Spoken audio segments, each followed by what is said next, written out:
Una explicación. Si tomamos como referencia el arco central, empecemos por el edificio de la derecha. Ese fue el primer edificio de los años 1870, en la década de 1870, que mandó a construir Sarmiento. Y era el edificio de comunicaciones. Entonces, vamos viendo el edificio de la derecha, era el viejo edificio de comunicaciones. Sarmiento le dio una importancia a comunicaciones porque en ese momento el telégrafo era muy estratégico. Era una herramienta de comunicación muy estratégica. Entonces desde acá funcionaba todo ese sistema. Después, después vamos a hablar del color porque hay muchos mitos sobre el color. Pero ese edificio que vemos a la derecha continuaba en la calle Irigoyen. Después, para darle entrada a la calle Irigoyen, se derrumbó. No existía ni el arco ni existía el otro edificio tampoco, el de la izquierda. Solo estaba el edificio de la derecha. Luego Roca manda a construir una casa de gobierno que dice que tenía que ser más grande que la casa que el Palacio de Comunicaciones, porque son las autoridades nacionales.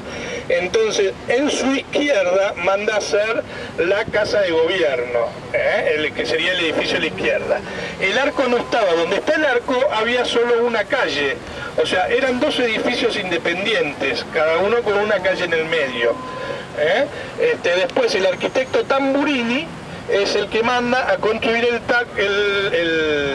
el arco para unir las dos casas y hacer la Casa Rosada, la casa que vemos hoy. Que en realidad, cuando se hizo el arco, todavía había un ala más a la derecha que fue tirada, como le dije antes, para darle lugar a la calle Irigoyen. Pero originalmente la Casa Rosada, cuando no era todavía Casa Gobierno, eran dos edificios independientes que fueron unidos por un arco central, que es el arco de Tamburini. Se unió en los años 90, fines de la década del siglo XX. Bueno, a ver, sobre el color de la Casa Rosada, fines de la década del siglo XIX, Sí, no, porque Menem no definió todo. Sobre el color de la Casa Rosada se tejen muchos mitos. Uno de los mitos era que Sarmiento mandó a pintar el Palacio de Comunicaciones con un color con sangre de vaca mezclado con cal, y eso formó el color. Otro de los mitos es que el color de la Casa Rosada debía representar la unión y pacificación de unitarios y federales.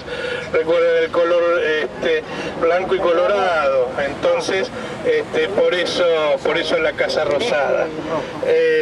Pero bueno, son mitos, no hay digamos certezas, son cosas que se han trasladado de boca en boca. Enfrente yo acostumbro todo, pero después le voy a pasar el micrófono a Ana, que nos va a contar mejor la historia, donde vemos el Banco Nación. Justamente hoy casualmente se cumple el aniversario de la inauguración del Teatro Colón en 1857, 25 de abril de 1857. Y ahora les va a contar Ana un poco la historia del Teatro Colón y de este edificio. El edificio del Banco Nación Casa Central originalmente fue el Teatro Colón de Buenos Aires. Claro. Invito a que en otras oportunidades que puedan entrar y puedan ir a ver. La cúpula desde acá no la vemos, pero la cúpula, por ejemplo, está considerada una de las 3 más importantes del mundo, después de San Pedro y la de Washington de la Casa Blanca.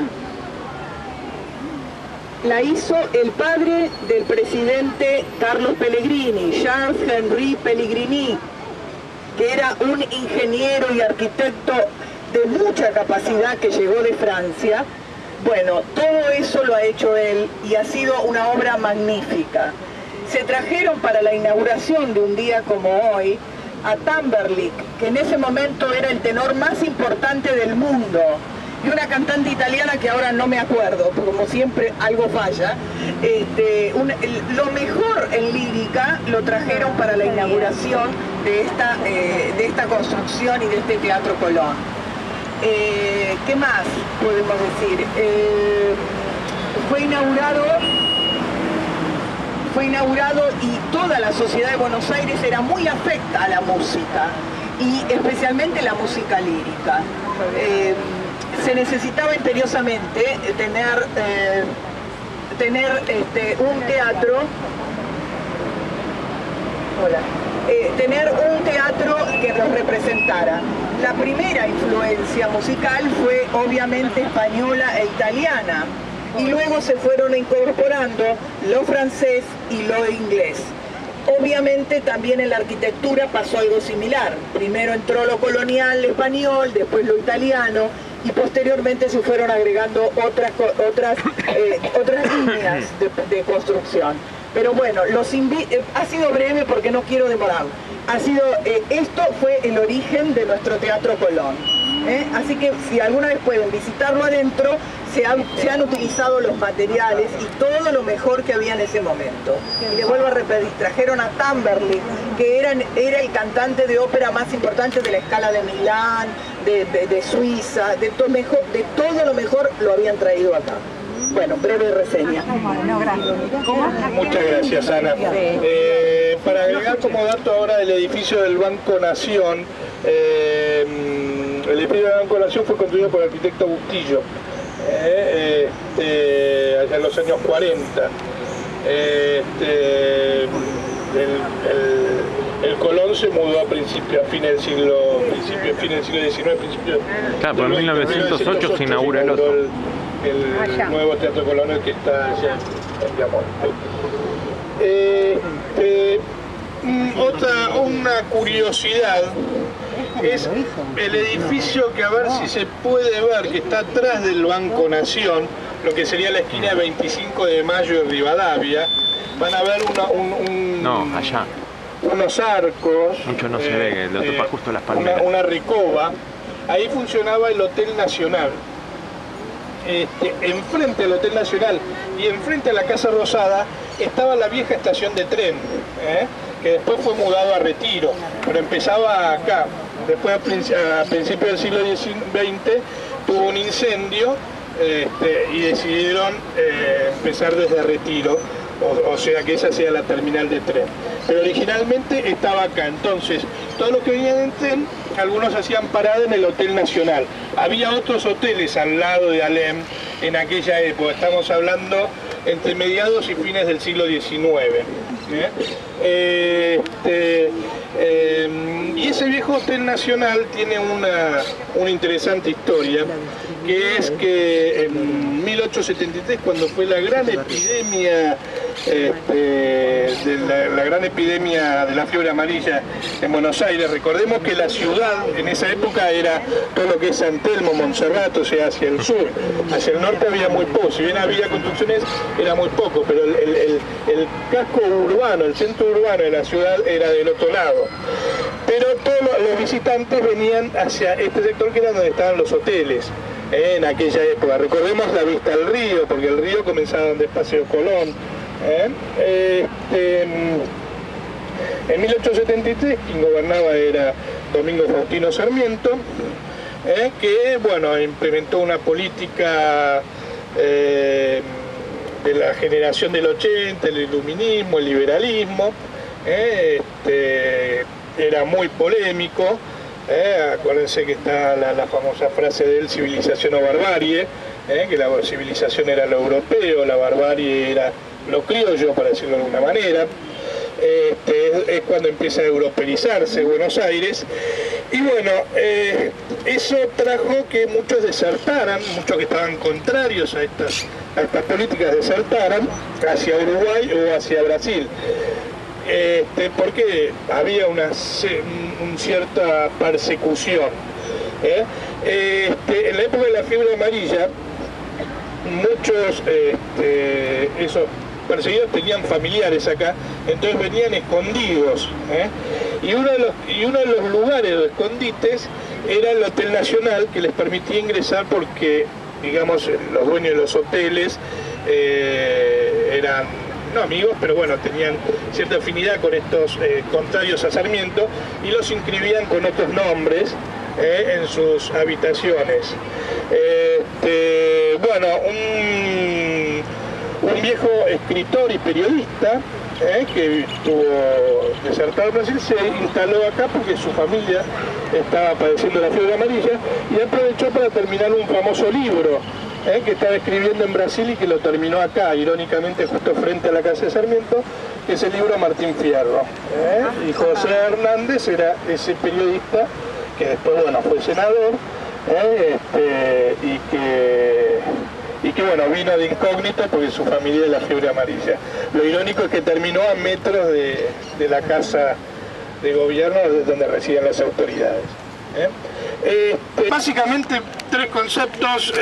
La catedral siempre estuvo ahí, hubo distintas construcciones, obviamente empezó como una capilla de adobe pequeña, y luego tuvo alrededor, entre toda su historia, alrededor de 7, 8 construcciones para llegar a lo que soy. Se vino abajo 6 veces. 6 veces porque los materiales no eran buenos. Claro, entonces las tormentas las tiraban abajo, o también el mismo deterioro del tiempo los hacía derrumbar. El dinero no llegaba correctamente.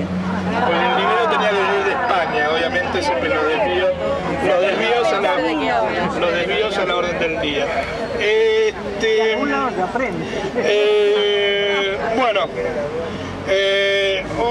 Bueno, entonces siempre funcionó la catedral acá.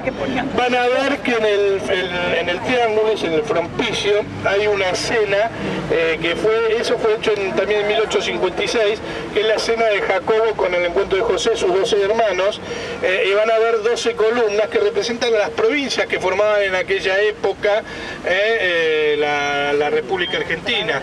Había provincias y territorios nacionales, las provincias en esa época eran 12, y adentro está, bueno, lo que es el sepulcro de San Martín. En la catedral se guardan los restos de San Martín.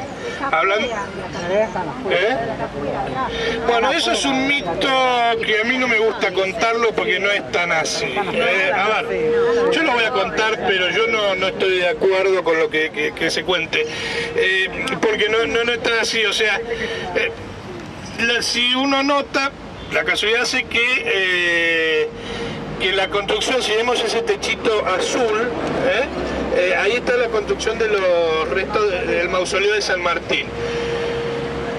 Ese terreno es terreno de la catedral también, es terreno santo, es terreno... ¿Por qué digo esto? Porque el mito popular dice que como San Martín era masónico, se sacó de la catedral, se hizo la construcción fuera de la catedral porque no correspondía. Y para darle más daño a ese mito se dijo, luego que no es verdad, que San Martín estaba boca abajo para irse rápido al infierno. Yo lo rechazo absolutamente porque no hay ningún dato histórico, y además, si uno hace un revisionismo de la historia de San Martín, todos eran masones en aquella época, y todos eran masones, pero no por una cuestión propia religiosa, sino por una cuestión de seguridad propia. Recuerden que San Martín estaba en España planificando la independencia, que algo peor que estar en España, que es lo que puede pedir que te ejecutan enseguida, que planificar la independencia. Entonces necesitaba de estas órdenes que tenían un sistema oculto, un sistema secreto, para poder planificar junto con Alvear, con Miranda y con Bolívar, con todos los libertadores que libertaron América, la independencia. Así que eso de que San Martín fue separado de la iglesia por su condición masón no es más que un mito que otra cosa. Los restos de San Martín están en la catedral metropolitana. ¿Aclaro algo? Sí. Así me cantas un poco. No, quería decir, por ejemplo, que la catedral, el frontis del que hablaba Wenceslao, es un frontis hecho por Pierre Benoit, que tiene un mito muy importante, que es un mito donde dicen que era el rey rey de Francia. Rey de Francia, Luis, y no me acuerdo el número, 15 o 16, que había huido y había venido a Buenos Aires, Pierre Benoit, pero lamentablemente, o por suerte o lo que sea, en el 2010, hace unos años, se hizo el ADN de los restos que hay en Francia, en París y aquí con el que había muerto, y no coincidían, o sea que fue un mito realmente. Pero la alegría era saber que acá había un rey de Francia. Y lo que quería decir es que, por ejemplo, si ustedes ven la foto de la Asamblea Nacional de Francia en París, que está casi a orillas del Sena, es exactamente igual a este edificio de nuestra catedral. Lo único que varía es el frontis, porque el frontis, la idea ¿cuál es? Dar un mensaje. Y este mensaje es la unión de la Argentina, bueno, cuando se armó la República. Bueno, en Francia tiene otro significado, pero tiene un frontis igual que este, tiene 12 columnas igual que este, y bueno, es igual a la Asamblea Nacional en París. Muchas gracias. Bueno, si vemos el edificio de al lado que alberga, hoy no sé si la jefatura de gobierno o no, porque se mudaron, no sé qué albergará hoy. Me va a Parque Chacabuco, pero no sé qué habrán hecho con el edificio. Ah, Parque Patricios, perdón. Pero no sé qué habrán hecho con el edificio, o quizás siguen residiendo las autoridades también. Pero bueno, sigámoslo llamando municipalidad, que es lo que se llamó históricamente. Ahí estaba una casa que le había regalado el gobierno de la Argentina al general San Martín por sus servicios, pero San Martín nunca lo utilizó. Primero porque se fue a Europa, y segundo él entendía que como gesto no, o sea, él no hizo la independencia para ganarse una casa. Ese era su gesto. Pero bueno, el gobierno se lo regaló igual, pero nunca lo usó. Después se expropió la casa y bueno, y se hizo este edificio de fines del siglo XIX que alberga las autoridades municipales, al menos hasta hace unas semanas, de la ciudad de Buenos Aires. Y bueno, y al lado tenemos el obelisco. Otro símbolo de Buenos Aires. El obelisco móvil. El Cabildo. El Cabildo de la ciudad de Buenos Aires. Para desilusión de muchos, esa torre que ven ahí, esa vieja torre que se veía en los retratos, es de 1940. Si bien el Cabildo refleja lo que era el Cabildo original, excepto por arcos faltantes que ahora vamos a explicar, por alas faltantes, la torre trata de reflejar lo que era originalmente. Este cabildo durante el siglo XIX tuvo muchos cambios, y el cambio más importante justo lo hizo el arquitecto Pierre Benoit, un importante arquitecto que fue el que planificó la ciudad de La Plata, a pedido de Dardo Rocha. La primera y no sé si única ciudad planificada antes de ser construida.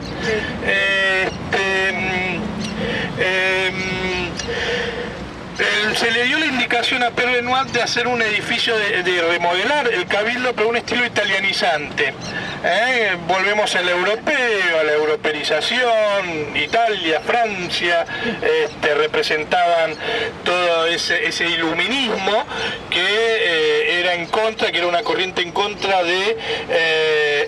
del colonialismo.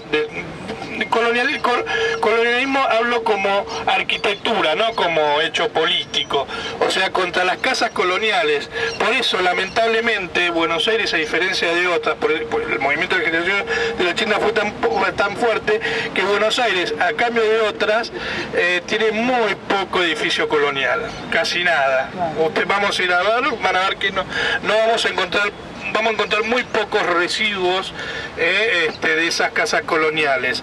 Prácticamente es italianizante, construido por los inmigrantes, ya prácticamente perdido. Sí. Por ejemplo, la ciudad de América del Sur que más expresiones coloniales españolas tiene, ya sea en edificios públicos como en casas domiciliarias de habitación, es Bogotá, que tiene acuérdense, Virreinato de Nueva Granada. Entonces, ahí es impresionante el centro que hay, inclusive hecho por los jesuitas, como acá. Pero lo que tenemos acá es menos que mínimo. Sí, es todo europeo. ¿Pero por qué no se conservó? Bueno, entonces, este edificio, el Cabildo, en el siglo XIX, construido por Pierre Renoir, remodelado por Pierre Renoir, empezó a tener un estilo italianizante. Se le cortó, se le rajó directamente la torre, para construir una torre de estilo europea, que era el doble de altura que es la que estamos ahora, la que vemos ahora, y que después a la vista no era proporcional a lo que era el edificio. Entonces directamente se decidió de nuevo sacar esa torre y quedó un edificio sin torre de estilo italiano. Si uno ve Cabildo de Buenos Aires y lo ponen antes de 1940, van a ver que van a ver un edificio totalmente diferente a lo que se ve ahora. No el Cabildo de la Revolución de Mayo, digo antes de 1940 y después de 1870, entre el 70 y 1940 van a ver que es un edificio totalmente diferente. Las autoridades nacionales decidieron rememorar el acontecimiento del 25 de mayo, etcétera, y rescataban planos, no, o sea, de los archivos, de lo que se pudo rescatar, cuadros, si había algún plano, etcétera, se le dio el estilo colonial que vemos ahora. El reloj de esa torre que yo hablo de Pierre Renoir de 1870, cuando se tiró abajo se mudó el reloj a la iglesia de San Ignacio. Después lo vamos a ver, ese reloj es original de ese Cabildo de 1870, o sea, no del de la Revolución de Mayo. Si van a ver, el Cabildo de la Revolución de Mayo originalmente tenía 3 arcos en los 2 alas, o sea, tenía 2 alas en cada una, que después fue seccionado, uno para hacer la avenida de Mayo, y el otro para hacer la diagonal sur, y terminó quedando más chico de lo que era originalmente. Yo quería decir, ¿sabes qué? Así descansar. No, quería decir, por ejemplo, decimos, uy, todo era europeo, pero convengamos que no había profesionales nativos. Yo me voy a convertir en el abogado del diablo, me parece. Pero no había profesionales, todavía no se había, en la Universidad de Buenos Aires se fundó en 1812. Y no en todas las carreras, así que tenemos que pensar que todavía no había ni siquiera facultad de medicina, no había médicos, el protomedicato recién a mediados del siglo XIX, por lo tanto todos dependíamos de los profesionales del exterior europeo. Si no hubiera sido por ellos, creo que tampoco tendríamos nada. Así que no es que quiera justificarlo, pero pero es una realidad. Así que bueno, eso también tenemos que contemplarlo, ¿no? Ajá, bueno, muchas gracias.